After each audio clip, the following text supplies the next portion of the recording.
Muy buenos días a todos mis estimados amigos y hermanos en Cristo Jesús. Aquí estamos de nuevo llegando a ustedes con la bendición gloriosa de la palabra de Dios. Me da gusto saludarlos. Reciban mi saludo cordial y caluroso desde California, aquí en Upland, así se llama esta ciudad, Upland. Up es arriba y land, tierra, la tierra de arriba. Yo vivo cerca de las montañas. Le doy gracias al Señor porque Él me ha ayudado para que siempre tenga este deseo de poder llegar a usted y bendecirlo con la palabra de Dios. Recuérdese que bien decir es hablar bien. Yo quiero hablar bien. Maldecir es hablar mal. Así que no necesariamente maldecir quiere decir groserías. No. Maldecir es hablar mal. Uno puede hablar mal la palabra de Dios. ¿Cómo se habla mal la palabra de Dios? No usando los contextos. Entonces uno habla mal. Esa palabra no está bien dicha, no bendice. Está mal dicha, maldice.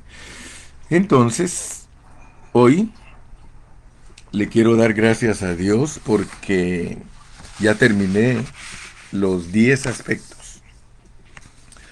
Se recuerda que tomé bastante tiempo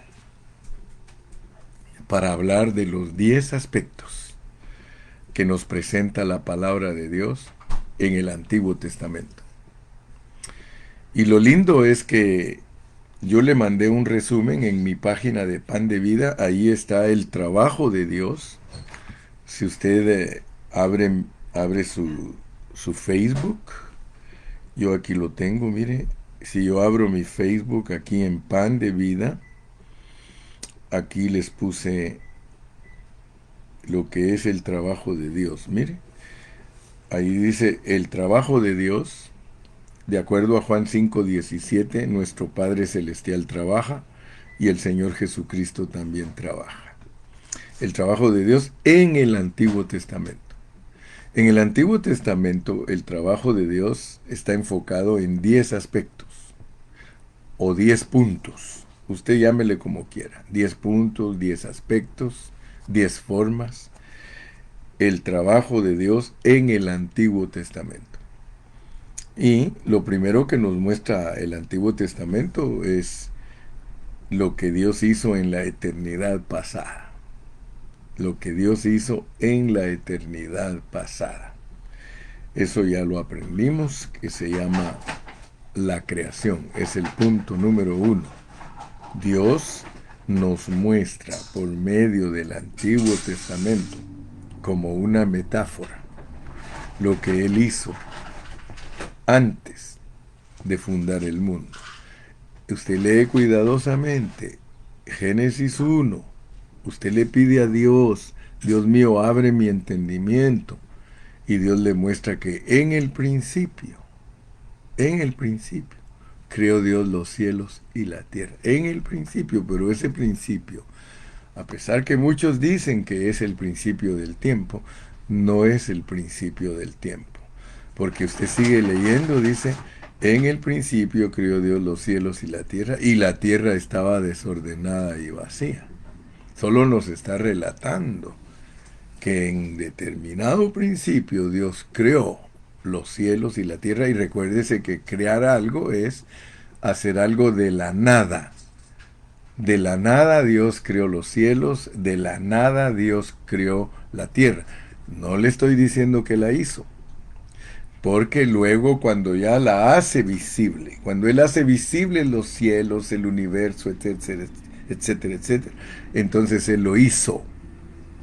Él hizo la tierra, ¿ok? Hacer para Dios significa permitirnos a nosotros ver aquello. Eso es hacer. Pero no pierda de vista esto, porque el Génesis es una metáfora. El Génesis es una parábola. El Génesis es una alegoría de lo que Dios efectuó en la vida del Espíritu.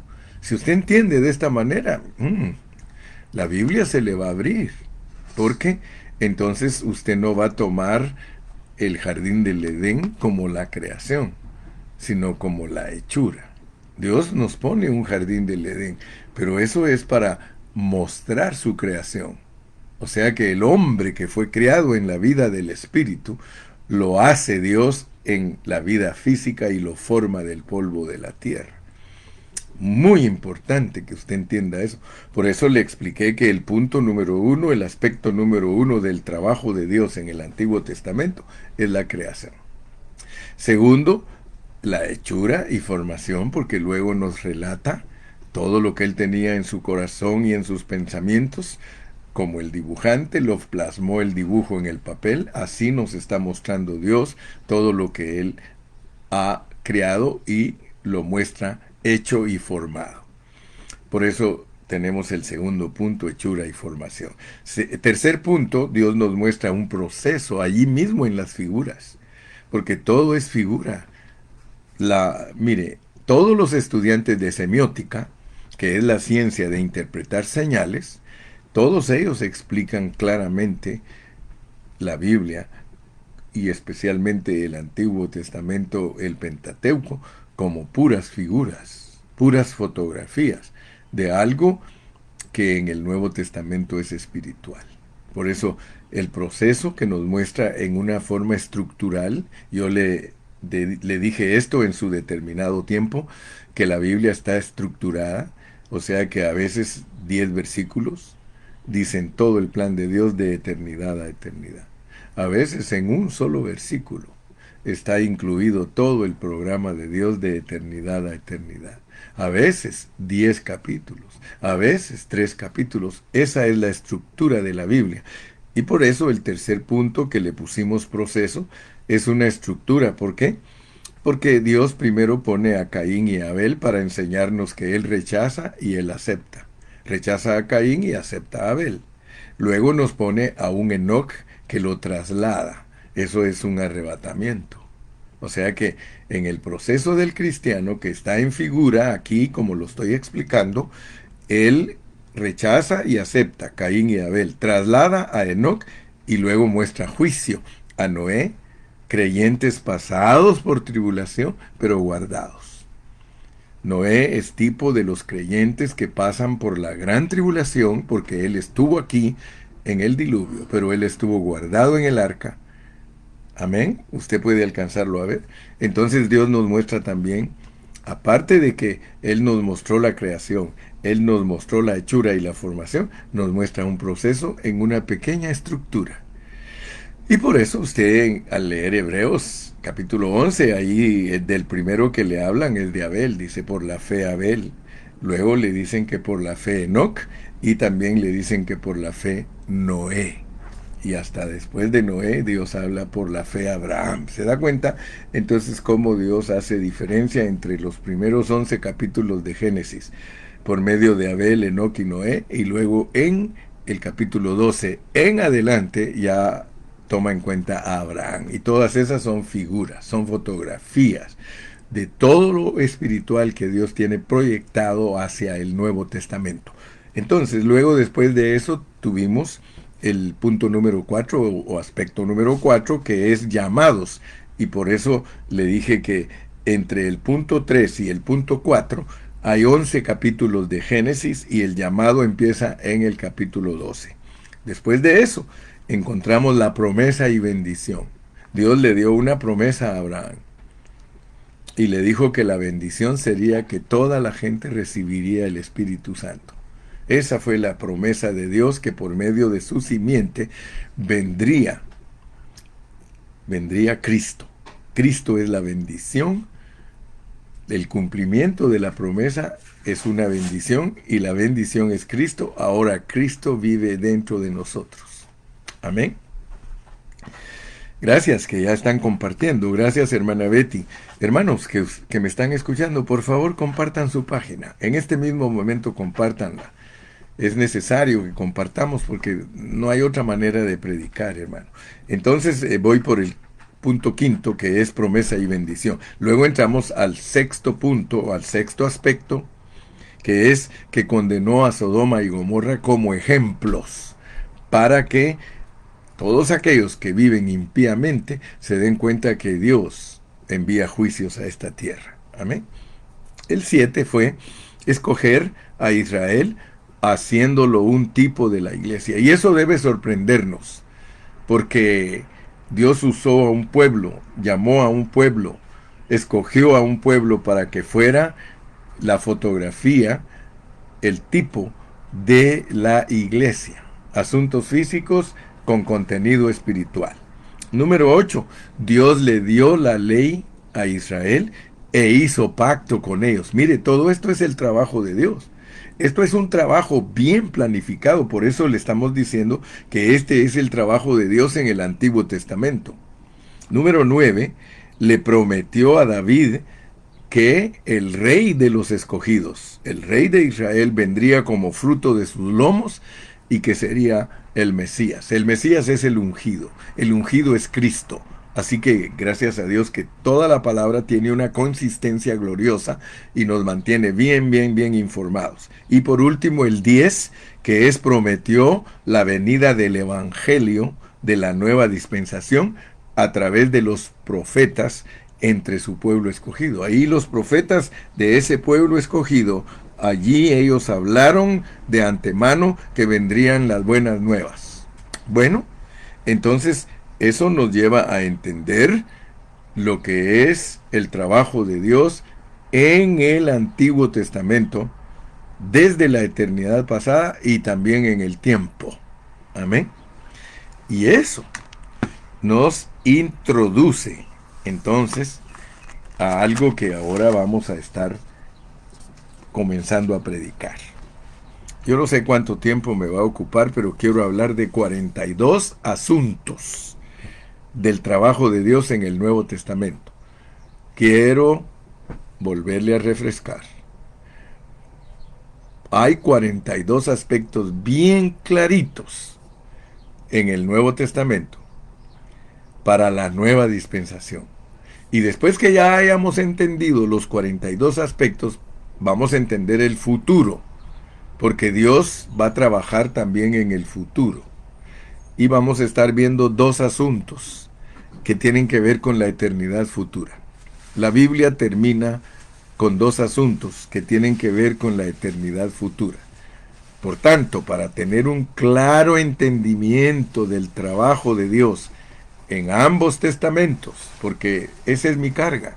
Yo llevo esa carga de que usted entienda que el Dios que usted sirve es un Dios que trabaja. Y ese Dios que trabaja vino en la persona de Jesucristo. Hemos estado ocupados entendiendo la clase de Dios que vino en la persona de Jesucristo. Entonces vuelvo a repetir: eternidad pasada, creación, tiempo, Antiguo Testamento, tiempo, 10 asuntos que ya se los expliqué. Nuevo Testamento, 42 asuntos. Después del Nuevo Testamento, 2 asuntos más y entramos a la eternidad. Entonces hoy quiero entrar a el primer aspecto de esos 42.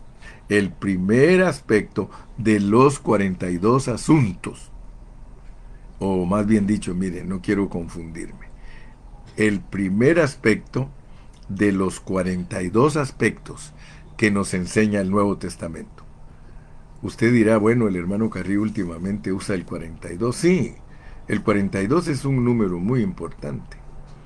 El Señor nos muestra 42 jornadas, 42 generaciones, 42 meses, 42 muchachos que se los comieron 2 osos. Ahora, estudiando la Biblia, encontramos 42 asuntos del trabajo de Dios en el Nuevo Testamento. Pero no pierda de vista que después de 42 hay otros 2, que esos tienen que ver con la eternidad futura.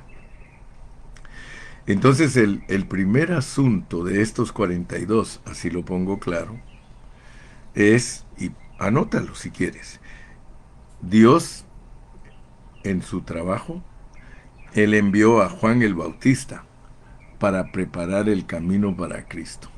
Dios envió a Juan el Bautista para preparar el camino de Cristo.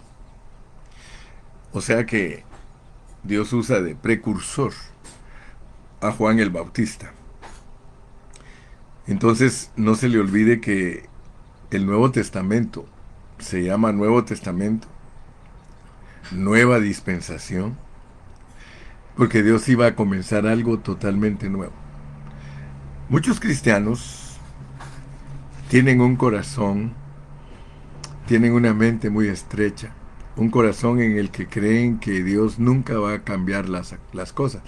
Y a veces usan versículos, dicen, no, hermano, Jesucristo es el mismo ayer, hoy y por los siglos. Sí, pero si usted estudia bajo contexto, eso significa algo. Que Jesucristo sea el mismo ayer, hoy y por los siglos, está hablando de su existencia de sí mismo, el gran yo soy. Pero ahí no está hablando de que Él no cambia, porque hay hermanos que dicen, es que Dios no cambia, hermano, porque Jesucristo es el mismo ayer, hoy y por los siglos. Momento. Si usted no sabe usar los contextos de la Biblia, usted va a resultar, se recuerda cómo me introduje, maldiciendo, va a decir las cosas mal. Y entonces no va a ayudar a la gente a que tenga una mente abierta y un corazón abierto y un espíritu amplio para discernir el mensaje de la Biblia. Yo no puedo decir que Dios no cambia usando de contexto Jesucristo es el mismo ayer, hoy y por los siglos. Tampoco puedo usar el versículo que dice que en Dios no hay sombra de variación para querer enseñar que Dios no tiene nuevos comienzos. Mire, es muy importante lo que le estoy hablando ahorita. Porque en el trabajo de Dios para introducirnos al Nuevo Testamento, Él se inicia con un Juan Bautista que prepara el camino para Cristo. Dios envió a Juan el Bautista. Primero, en su trabajo, en la nueva dispensación, Dios envió a Juan el Bautista a preparar el camino para Cristo. Y quiero decirle que usted debe orar para tener un espíritu amplio, para tener ojos abiertos a los cambios que Dios hace. Dios es un Dios de cambios. Claro que los cambios de Dios no son de la noche a la mañana. Solo imagínese usted, antes de la ley, Dios trató con esas personas. Y esas personas con las cuales Dios trató antes de darles la ley, si ellos no hubiesen estado abiertos a Dios, no hubieran captado el cambio que vino a través del monte Sinaí. O sea que antes de la ley, los hombres vivían en determinada forma y los estudiosos de la Biblia le llaman dispensaciones. O sea que antes de la ley hubo una dispensación que era sin ley. Pero de repente Dios, en su revelación progresiva, llamó a Moisés y lo puso como caudillo para el pueblo de Israel, su pueblo escogido, y les dio ley. Por eso, si usted se recuerda, yo en el punto número 8 de los 10 aspectos del Antiguo Testamento, les hablé que el trabajo de Dios era meter a su pueblo a una ley. Es el trabajo de Dios. Usted y yo solo estamos analizando el trabajo de Dios. Los metió a una ley e hizo un pacto con ellos. Ayer estuve terminando esos dos asuntos. Luego, después de eso, le dije que hay otros puntos que los analizamos y gracias a Dios que entendemos que es el trabajo de Dios. Pero ahora entramos al Nuevo Testamento. Ahora en el Nuevo Testamento Dios lo inicia con un nuevo comienzo. En inglés es a new beginning, un nuevo comienzo. Entonces el Nuevo Testamento comienza con el registro de Juan el Bautista, quien fue enviado por Dios para preparar el camino para Cristo. Siempre que Dios va a darnos algo nuevo, siempre prepara el camino. Dios nunca hace cambios bruscos y drásticos en los cuales la gente diga, no entendí. Dios siempre va a preparar el camino para que haya un cambio. Entonces, nosotros tenemos que entender la pureza del Evangelio, porque la pureza del Evangelio era introducir a la gente de una ley externa a una ley interna. el cambio de dispensación de Dios, el cambio de forma de operar de Dios iba a cambiar. Y fíjese que esto es muy significativo porque el que no tiene un corazón listo para los cambios no va a poder captar los tratos de Dios. Porque hoy día nosotros estamos en otro cambio. Así como llegó el fin de vivir sin ley, comenzó el tiempo de vivir con ley, pero llegó también el fin de vivir con ley. Y después empezó a vivirse con gracia, también va a llegar el fin de vivir en gracia. Y vamos a volver a la ley mezclada con gracia, el milenio. Si usted se da cuenta, lo que está haciendo Dios es tremendo. Porque si uno existe en ese tiempo de transición, si uno existe, porque nosotros somos las personas que han alcanzado los fines de los siglos, y en nosotros Dios está operando un cambio. Usted ha oído que se predica la gracia, pero hay muchos hermanos que no se han dado cuenta que la gracia ya se acabó. Ya la gracia está agonizando. Estamos a punto de entrar al reino. Estamos a punto de que se manifieste abiertamente el milenio, y para eso va a ser la venida de Cristo.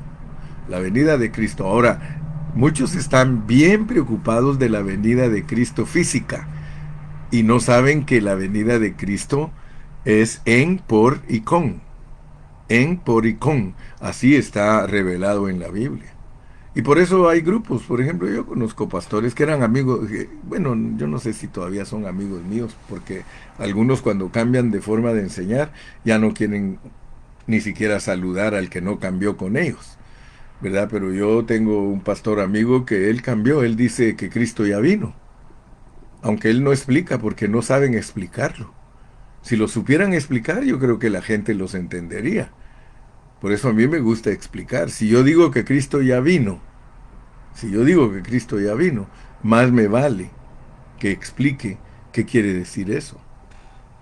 Pero oír ahí un predicador que Cristo vino cuando dijo que iba a venir y con sus doctrinas que no aclaran los pensamientos, yo no creo en eso. Yo creo en la enseñanza que te ayuda a entender los propósitos de Dios o el propósito de Dios en una manera clara. Si yo le enseño a alguien que Cristo ya vino, tiene que haber venido ya en mí y en ti. Eso sí es bíblico. Bíblico, que primero, antes de que lo esperes físicamente, tienes que esperarlo aquí, que nazca en ti, que se desarrolle en ti, que sea un Cristo de 33 años y medio siendo expresado por ti. Eso quiere decir que ya vino. Yo sé que muchos estamos siendo tratados por Dios para que eso suceda.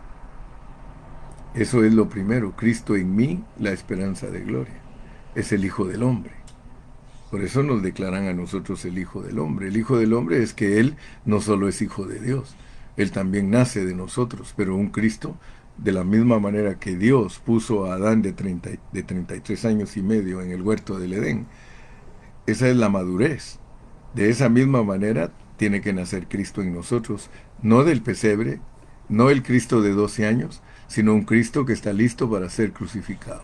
Cuando tú y yo estamos listos para ser crucificados, bingo, llegó el Mesías. Ahora ya puedes decir, Cristo en mí, la esperanza de gloria. Entonces, yo eso sí lo creo, que Él viene primero en nosotros. Después viene por nosotros, porque va a haber un arrebatamiento. Eso nadie lo puede quitar. Si no, ¿para qué tantas fotografías de un Enoc, de un Elías, arrebatados? Si esa es la fotografía de que hay rapto, de que hay arrebatamiento. O sea que sí hay un momento de la venida física de Cristo. Me explico, ¿verdad?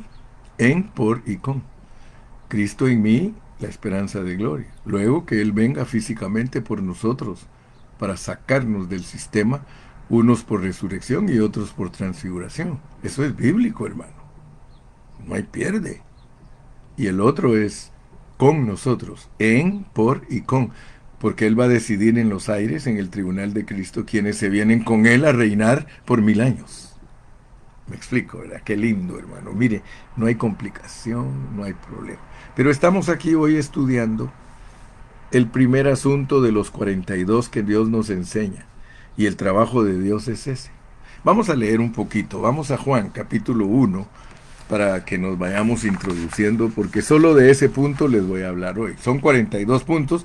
Yo no sé si Dios me va a dar un mensaje para cada punto, o Dios me va a dar 3 puntos para un mensaje, o un mensaje para 3 puntos. Usted solo déjese guiar por el Espíritu. Voy a tomar un traguito de agua con su permiso.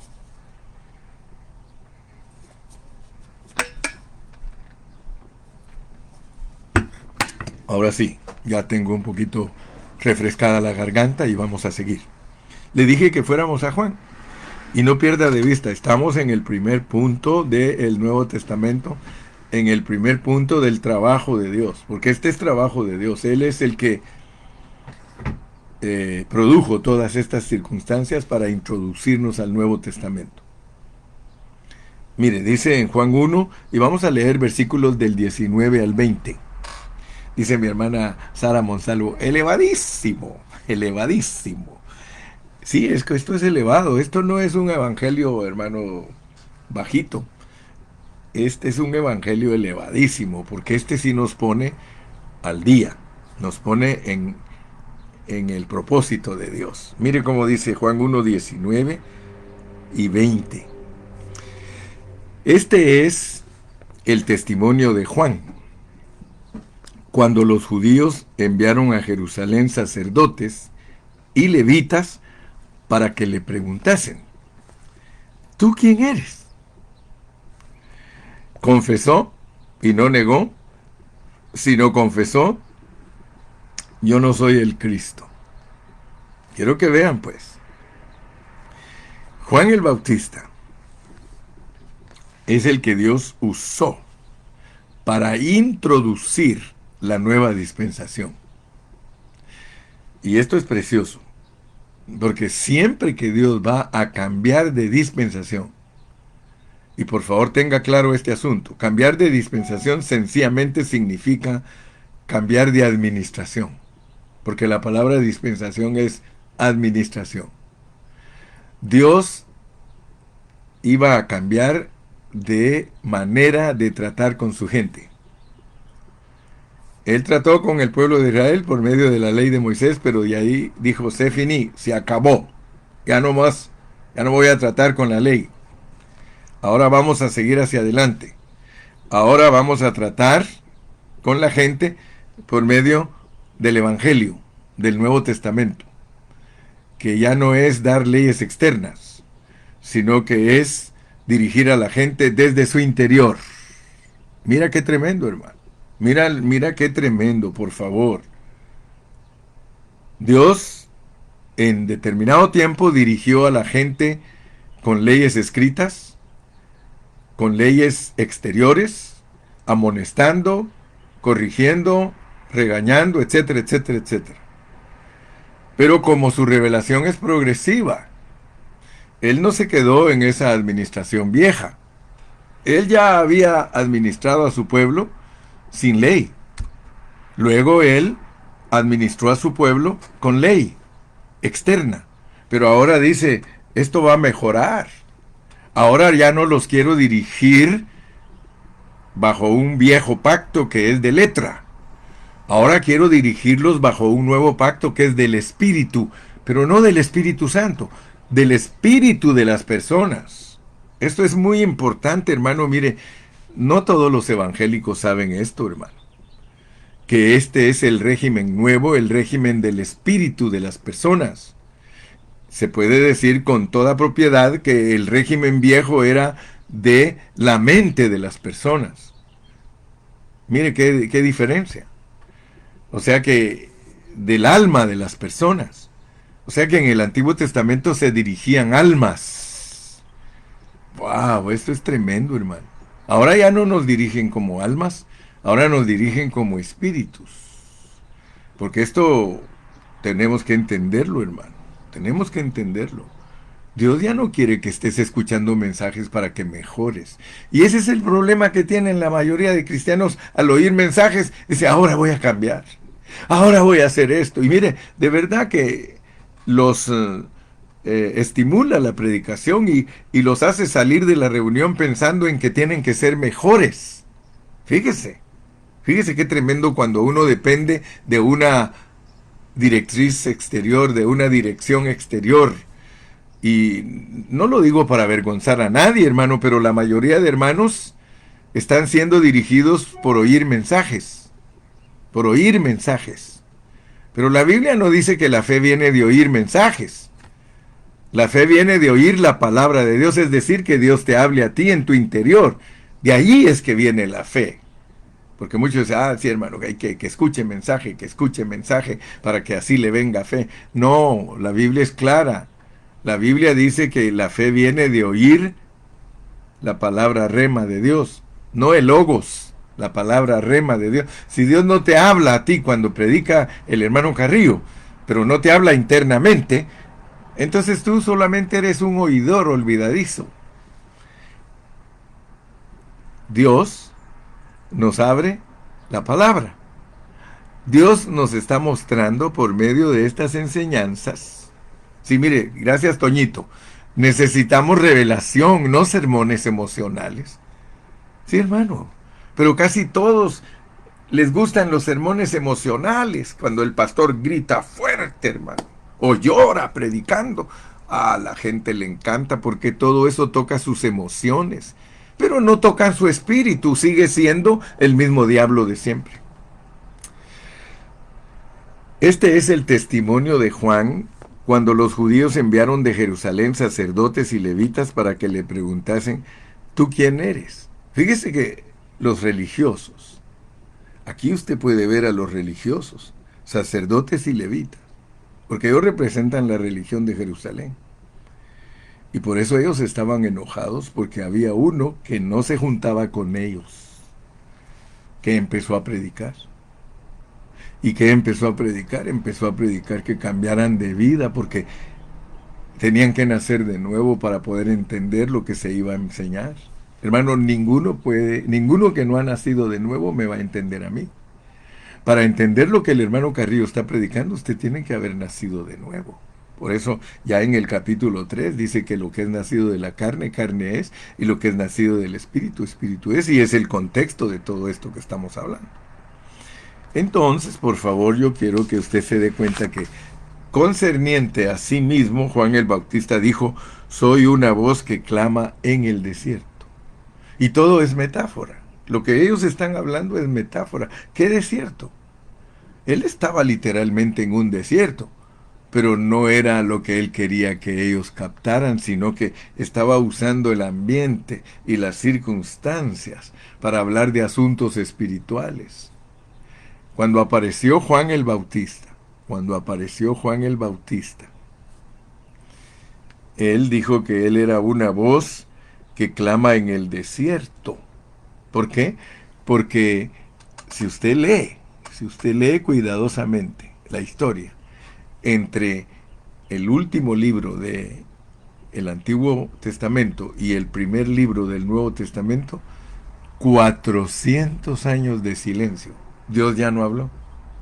Dios ya no levantó profetas, Dios ya no levantó personas que le amonestaran al pueblo. Nada, un silencio profundo. Se volvió un desierto. Se escaseó la profecía de Dios.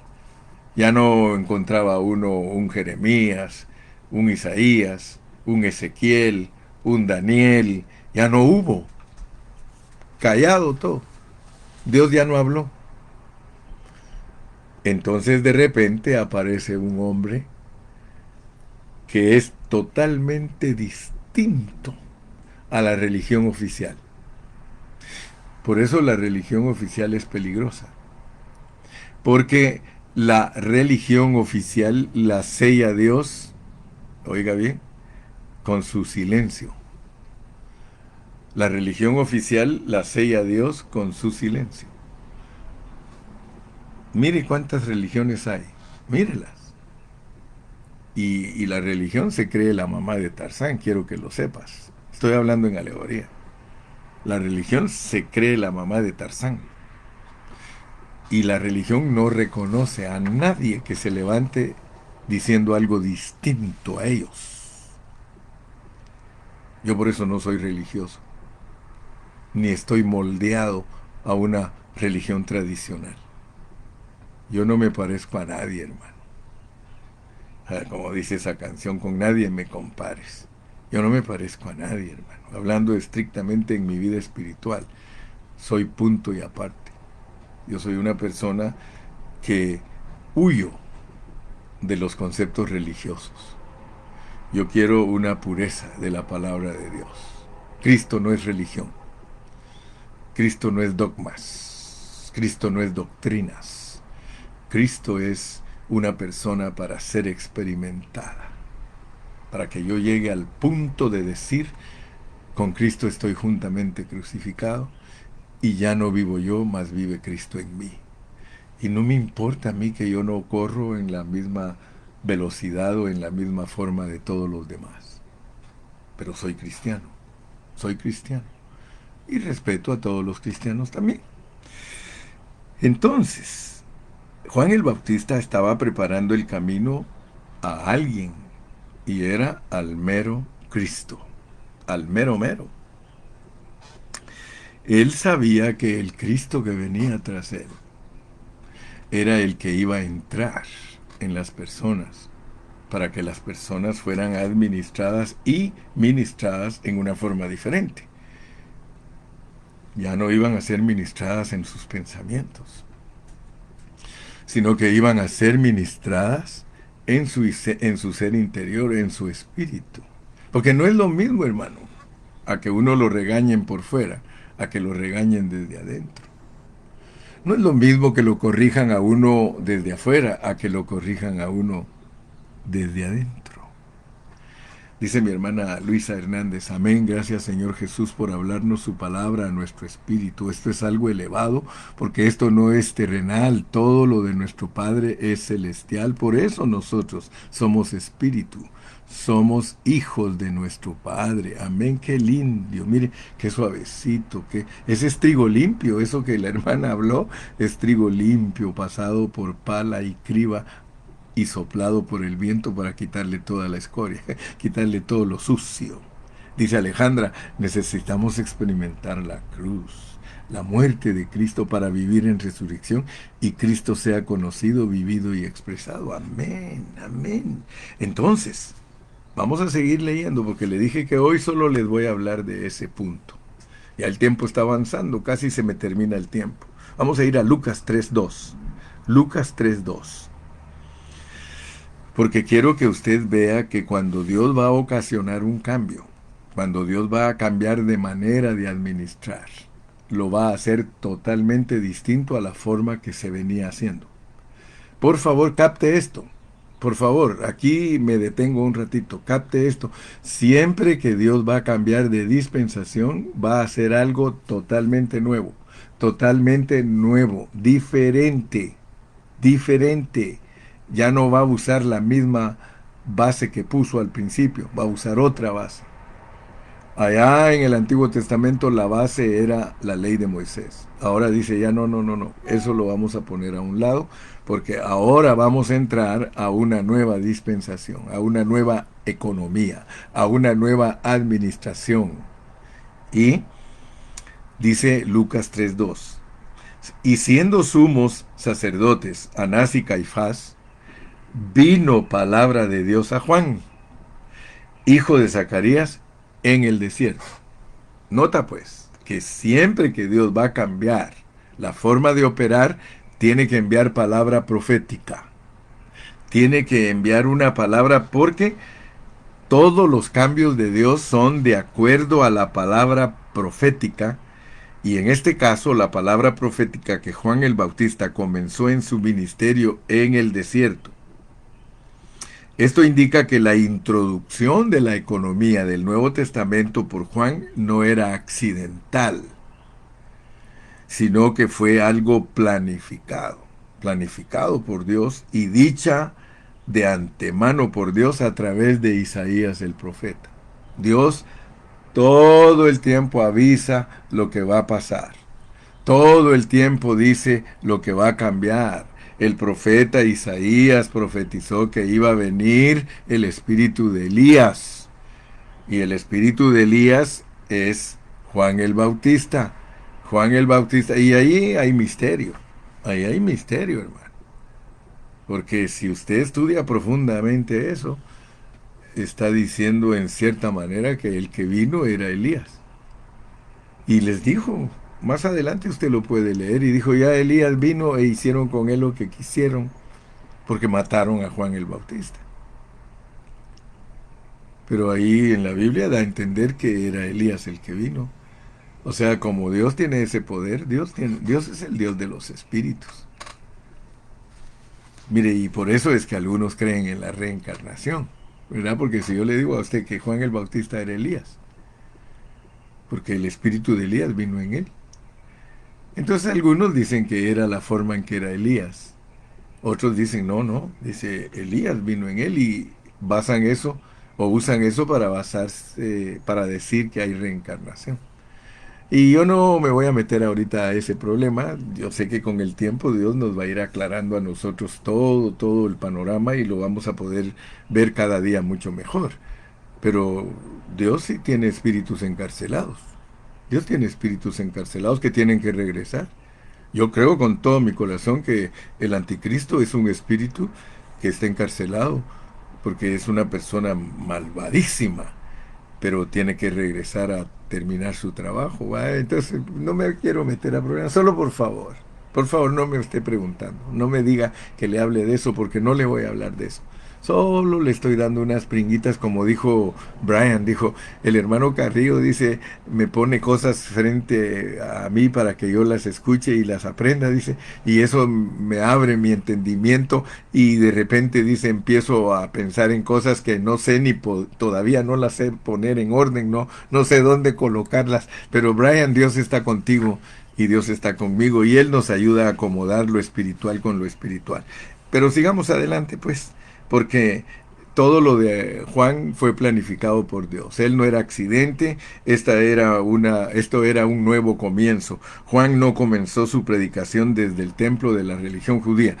Mire, sería extraño para nosotros que Juan el Bautista, que era hijo de sacerdote, por lo tanto él era de la descendencia sacerdotal, él tenía que empezar en el templo a predicar, y ahí empezar a decir todo lo que Dios tenía preparado para el Nuevo Testamento. Pero Dios no tiene esa falta de sabiduría. Dios nunca empieza algo nuevo entre los hermanos mismos. Tiene que salir uno. Mire, yo para poder predicar lo que yo predico, tuve que salirme de todo lo tradicional, al grado que yo me expuse. Yo me expuse a que dijeran que yo no soy cristiano, que soy hereje, que me torcí, etcétera, etcétera. Por eso muchos pastores, el hermano Carrillo es un hereje. Ayer precisamente me contaba un hermano que me invitó a comer, me decía que como él predica lo mismo que yo predico y habla lo mismo que yo hablo, dice que le dijo su familiar que, porque él tiene familiares pastores de todas las denominaciones, de todas, ¿verdad? No, tiene familiares pentecostales y familiares bautistas. Y el bautista le dice una cosa y el pentecostal le dice otra cosa, pero ambos lo atacan. Ninguno de los dos dice, oh, bueno, qué bueno que realmente saliste de una corriente tradicional y estás en algo mejor. No, ¿qué le van a decir eso? Le van a decir que está mal porque no corre junto con ellos. Yo ni corro con los pentecostales ni corro con los bautistas. Los bautistas, presbiterianos, metodistas fundamentales, son fundamentales. ¿Por qué? Porque sí tienen buen fundamento. El pente es el que no tiene buen fundamento, porque si el pente quisiera tener buen fundamento, primero coge el fundamento de los fundamentales, pura redundancia, y entonces luego a dejar que los dones del Espíritu se muevan. Y yo siempre lo he dicho, y usted se recordará que un buen cristiano es un bautista pentecostal, o un presbiteriano pentecostal, o un metodista pentecostal, y ya algunos tratan de tener esa línea, pero la realidad es de que la pureza de la pureza de la palabra radica en la salvación del espíritu, la salvación del alma y la salvación del cuerpo. Una salvación tridimensional, que es la verdadera salvación de un creyente. Un creyente necesita ser salvo de su espíritu, de su alma y de su cuerpo, y eso lo confirma el apóstol Pablo, porque él dice en 1 Tesalonicenses 5:23, para que todo vuestro ser, espíritu, alma y cuerpo sean irreprensibles para la venida de nuestro Señor Jesucristo. Así es de que veamos pues cómo se introduce la nueva forma. Uno de los trabajos de Dios en el Nuevo Testamento es introducirse a una nueva manera, a una nueva forma. Mire lo que dice Lucas 3:3. Y él fue, Juan el Bautista, por toda la región contigua al Jordán. Toda la región contigua al Jordán, o sea, al lado del Jordán, predicando el bautismo del arrepentimiento para perdón de pecados. ¡Wow! La introducción del Nuevo Testamento, el trabajo de Dios, es predicarle a la gente el bautismo de arrepentimiento. El bautismo de arrepentimiento para perdón de pecados. Fíjese pues, oiga bien y por favor no use mal la palabra de Dios. Y fue por toda la región contigua al Jordán, predicando el bautismo del arrepentimiento para perdón de pecados. Porque esto no lo entiende alguien si no lo usa bajo contexto. Primero, tiene que tener arrepentimiento. Pero, por favor, ¿para qué es el arrepentimiento? Para perdón de pecados. No es arrepentirnos de los pecados, porque la gente, esa es la idea que tiene. Si es que me debo de arrepentir de todos mis pecados. Mire, entonces se contradiría la Biblia. Arrepiéntete de tus pecados para perdón de pecados. Nel pastel. Aquí no dice que te arrepientas de tus pecados para que te perdonen tus pecados. Y él fue por toda la región contigua al Jordán, predicando el bautismo del arrepentimiento. Yo le pregunto a usted, mire mi hermano, sea sincero, ¿ya entendió usted de qué se tenía que arrepentir Israel? ¿De qué tenían que arrepentirse ellos para que Dios les perdonara sus pecados? Y si usted entiende esto, usted y yo estamos ganando. Arrepentíos porque el reino de los cielos se ha acercado. Arrepentíos porque el reino de los cielos se ha acercado. ¿Usted sabe que hay muchos hermanos que son cristianos y no están arrepentidos? ¿Por qué? Porque la idea de ellos es que hay que arrepentirse de los pecados para que le perdonen los pecados. Eso es ridículo. Eso es contradictorio. Tú tienes que arrepentirte y aquí te va, pues. Aquí te va. ¿Quiénes fueron a preguntarle quién eres tú? Los religiosos.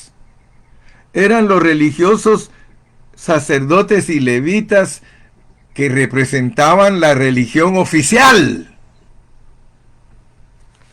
Tú que te crees un cristiano legítimo, tú que te crees un pentecostal de hueso colorado, tú que te crees un bautista de hueso colorado, tú que te crees un presbiteriano de hueso colorado, ahora te estoy dando por los callos.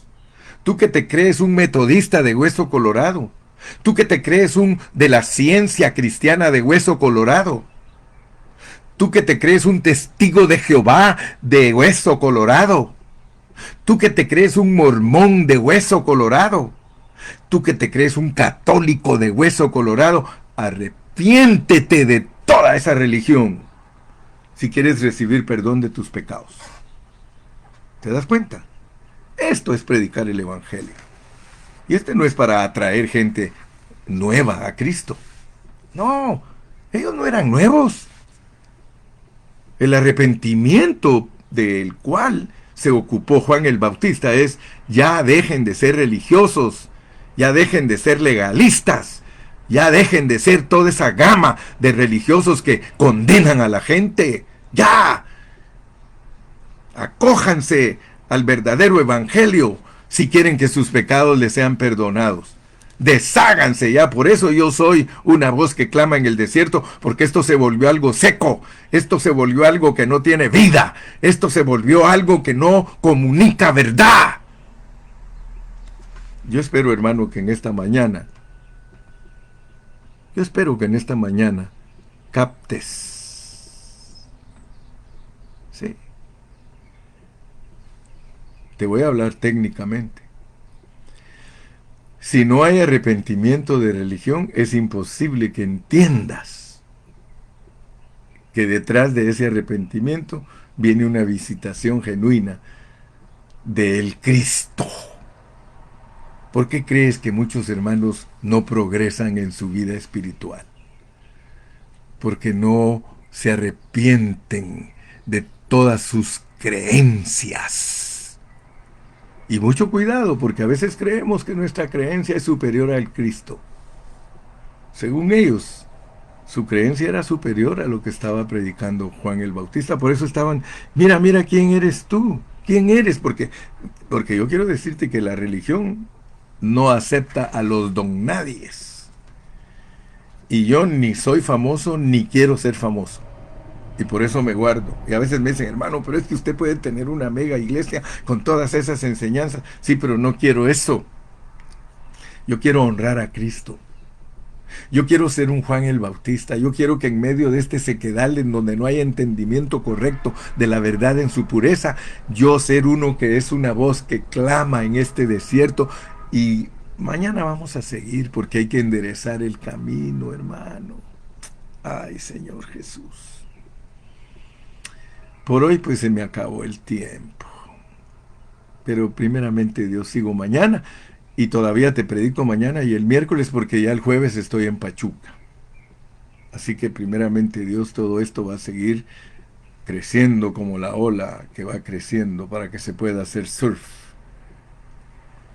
Que Dios te bendiga y realmente mi oración es que Dios te abra tu entendimiento.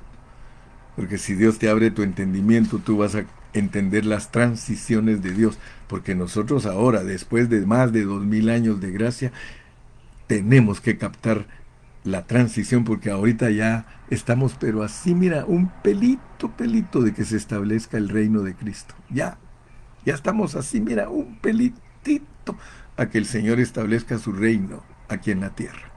Entonces estamos en tiempo de transición. Mi predicación, se puede decir, es José el Bautista.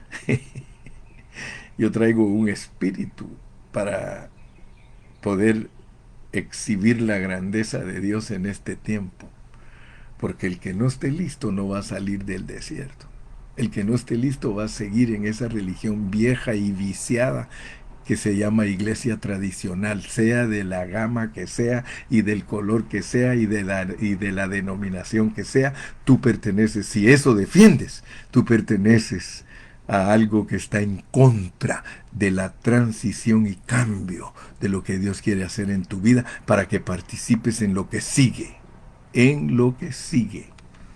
porque lo que sigue es maravilloso.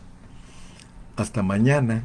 Dios te guarde, Dios te bendiga y que tengas un buen día. Bye bye.